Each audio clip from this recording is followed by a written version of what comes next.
Surf's Up is a pretty solid movie, and as an animated family film from 2007, the tie-in video game is inevitable. It's a movie about surfing penguins, so we can only assume it'll be a surfing game where you play as a penguin, so let's not waste any more time. This is the Surf's Up tie-in video game. Radical. When we start the game's championship campaign, the first thing we have to do is choose a character. The game put me in the challenging position of choosing between a fellow Australian or Chicken Joe. In the end, I went with Chicken Joe. It doesn't really matter though, because as you'll see, we can switch character throughout the campaign. Next, we head over to Shiverpool, and there's a cutscene from Sports News Broadcasting Network SPEN, a parody of ESPN. If you ask me, ESPN would have been a much better parody name, but that's just my 2 cents. The event starts and I'm dropped in being told that my objective is to score 10,000 points. The only problem is I haven't had any of the controls or how to play or anything explained to me at all. I've just been dropped into an event and I'm expected to surf. As a result, I was complete and utter constantly colliding with objects, messing up tricks, falling off my board, losing points. It wasn't pretty. Not everybody knows how to do everything. Surfing isn't the only thing. Just move your car! Somehow, despite all this, when I reached the end of the wave, I'd scored enough points to be considered a success, earning the trophy and moving on to the next event. And this is the fundamental gameplay loop we've got here. Each event is one big wave that'll last 2 to 3 minutes, earning points with an objective score target to win the trophy. Winning trophies unlocks new locations with more events and so on. After a couple of these, I figured out the main controls, using combinations of X and circle to perform combos of tricks, filling up this meter, and then once that's full, you press triangle to enter stoke mode. In stoke mode, you press triangle again to perform tricks, and this is where the big off points come in. Hell yeah! Hey, come on, baby! Come on! Yes! Come on! Combos of normal tricks will earn anywhere from 100 to 600 points, but every stoke trick you pull off is a fat 3,000. This can become even more if you combine it with multipliers of up to 5 times, racking up 15,000 points with a single trick. You also get a boatload of points when the wave does this, automatically filling your stoke meter, allowing for these easy button combinations to perform repeated stoke level tricks. Most of the time, this is great, but occasionally the penguin will get stuck on the way down, and you just gotta wait for the game to figure out its the bed. How long are we here? Huh? How long are we here for?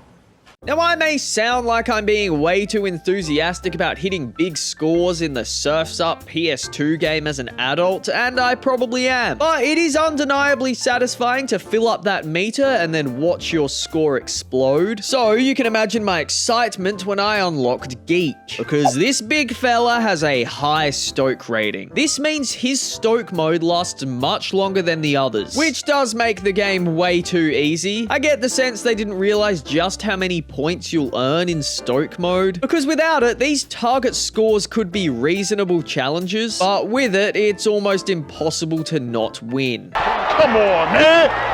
That's too easy! Now let's talk about the different locations, because I have a bit of an issue with this. Through earning trophies, we'll unlock a location like the volcano, which will be introduced with a cutscene saying stuff like this. After it blows comes the lava, the huge lava boulders. Now that's gnarly. When the geek says it's gnarly, it's gnarly. It sets it up like it'll be drastically different, maybe more challenging with flying projectiles or something, but no. It's pretty much exactly the same. There's no added danger or excitement. It plays exactly the same and it doesn't feel different in any way whatsoever. And this is the case for all of the locations, which is a problem because it means once you've played about a minute of the game, you've basically experienced the whole campaign. From start to finish, it's just this. I guess if you didn't go far enough in the championship, you wouldn't get to experience this questionable moment on SPEN. Native leader Chief Pengata was quoted as saying,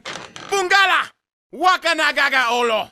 Nubufu Samawe la la la la la! Also, get this, beating the entire campaign from start to finish took me 58 minutes. Yep, 58 fucking minutes to beat the entire campaign. Now, when I played Up, I said that I didn't mind it only taking me 2 hours to beat the story, but there's two big differences here. The first difference is that Up is constantly changing with a wide variety of environments, boss battles, platforming, dogfighting. There's a lot of different stuff packed into those 2 hours. With this though, every minute feels the same. Maybe the first 15 minutes are different because you start out bad at the game until you figure out the controls, but after that, it's just 58 pretty similar minutes. The other significant difference is Up did still take 2 hours, which is short, but it's more than twice as long as Surf's Up.